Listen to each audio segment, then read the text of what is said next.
Episode में वांग लिन ने master फुजी से अपना बदला ले लिया था और अब वो कहीं पर जाने के लिए रेडी हो गया था। फिर अगले सीन में हम देखता है कि वांग लिन एक माउंटेन वाले एरिया से होकर गुजर रहा होता है, लेकिन तभी वो देखता है कि कोई कल्टीवेटर इसका जावा कंट्री से पीछा कर रहा है। लेकिन असल में वांग लिन इसके कल्टीवेशन को नहीं देख पा रहा था, इसीलिए हम देखते हैं कि वो अपने एंशिएंट फॉर्मेशन का यूज करता है ताकि वो अपनी जान बचाकर यहाँ से निकल सके। तभी हम देखता है कि वो सीनियर भी इस पर अटैक करने के लिए कोशिश करता है, लेकिन फिर भी वांग लिन यहाँ से बचकर निकल गया था। फिर हमें पता चलता है कि इसका नाम नाडो है और फिर कहता है कि ये तो एंशिएंट फॉर्मेशन का यूज करके मुझसे बचना चाहता है और हम देखता है कि वो अभी भी तुरंत इस पर अटैक कर देता है। तब इसे देख वांग लिन भी इसके अटैक को रोकने के लिए कोशिश करता है, लेकिन हम देखता है कि वो असल में इसके सामने कुछ भी नहीं कर पाता, इसीलिए वो समझ जाता है कि इसका सामना करना इतना आसान नहीं होगा। और अब हम देखते हैं कि वो अपने मॉस्किटो का यूज करके यहाँ से भागने लगता है, मगर तभी हम देखता है कि नाडो को इसमें बिल्कुल जानी पहचानी सी पावर फील होती है और इसीलिए वो इस बात से हैरान होता है। वहीं वांग लिन कहता है कि अगर ऐसा ही चलता रहा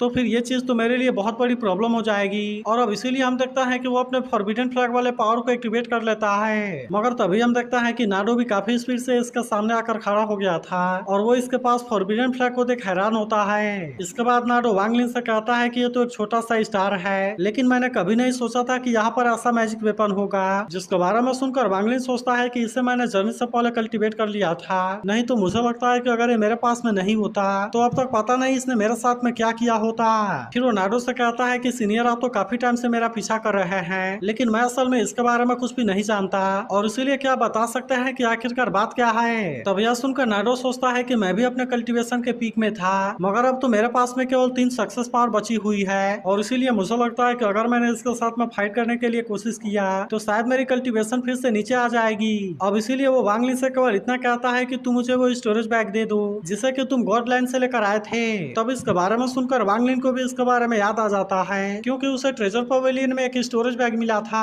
अब इसीलिए वो नाडो से पूछता है कि क्या आप इसी के बारे में बात कर रहे हैं। तब इस पर नाडो भी कहता है कि हाँ, और फिर हम देखता है कि वांग लिन इसे दे देता है। तभी नाडो कहने लगता है कि सीरियस इंजरी की वजह से मेरी कल्टीवेशन ड्रॉप हो गई थी, इसीलिए मैं ट्रेजर खोजने के लिए गॉडलैंड में जाना चाहता था ताकि उसका यूज करके मैं अपने कल्टीवेशन को रिस्टोर कर सकूं, मगर ना चाहते हुए भी मैं वहाँ फाइट में इन्वॉल्व हो गया जहाँ पर कि गुओमो और उसके लोग लगातार मेरा पीछा करने लगे थे। इसीलिए मैंने अपने पास वाले ट्रेजर को ट्रेजर पवेलियन में छिपा दिया, क्योंकि इसके अलावा मेरे पास में और कोई रास्ता नहीं था। और फिर मैंने सोचा था कि मैं बाद में जब इनसे बचकर यहाँ आऊंगा तो फिर मैं अपने ट्रेजर को ले लूंगा, लेकिन आखिरकार ये असल में तुम्हारे पास में आ गया। तब इस पर वांग लिन कहता है कि मैंने तो इसे लौटा दिया और अब इसीलिए मैं यहाँ से जा रहा हूँ। मगर तभी हम देखता है कि नाडो इस पर अटैक करने के लिए कोशिश करता है, इसीलिए वांग लिन भी अपने पावर का यूज करके इसे रोकता है और हम देखता है कि वो इसके सामने कमजोर पड़ने लगा था। अब इसीलिए हम देखता